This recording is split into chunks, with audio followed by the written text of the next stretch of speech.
Well, I've seen this claim before that heritage is irrational superstition and we should just dispense with it. The trouble is the people who make this sort of criticism don't go back and then question why the heritage appeared there in the first place. And when you do this, what you see is this is a sort of Aristotelian concept, but every species has a natural logos or natural way of life that is best suited to it. Meerkats have this, ants have this, elephants have this, humans have this.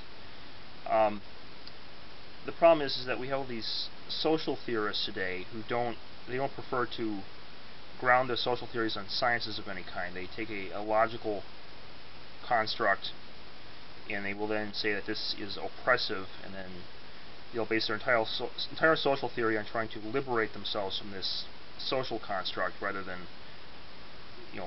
ground themselves on some proper social construct that's based on science and sociobiology and such.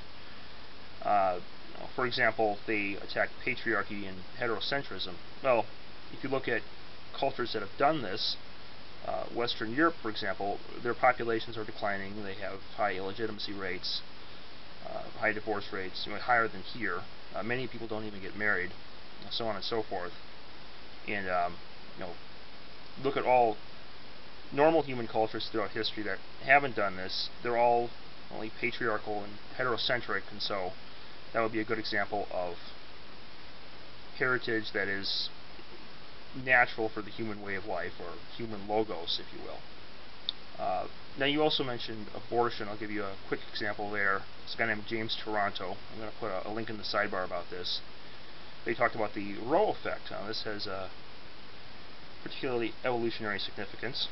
Turns out that Democrats tend to more abort their children than Republicans, and so what happens is 18 years later there's not as many Democrats to go to the polling booth. Now, as it turns out, he gives some pretty compelling evidence that this is why Bush won in 2004. So, if that's your evolutionary basis right there. And then, as for the bullshit approach, it is true that heritage sometimes is connected to bullshit, but to be frank, sometimes you need some of that bullshit.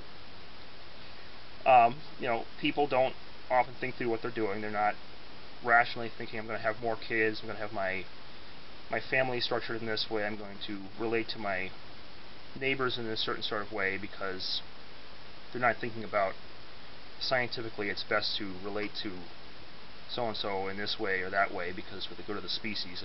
Who thinks like that? So, in order to maintain cohesion and so forth, you have to have a little bullshit in there from time to time to maintain a proper human society. Well, that's all for now. I'll see you.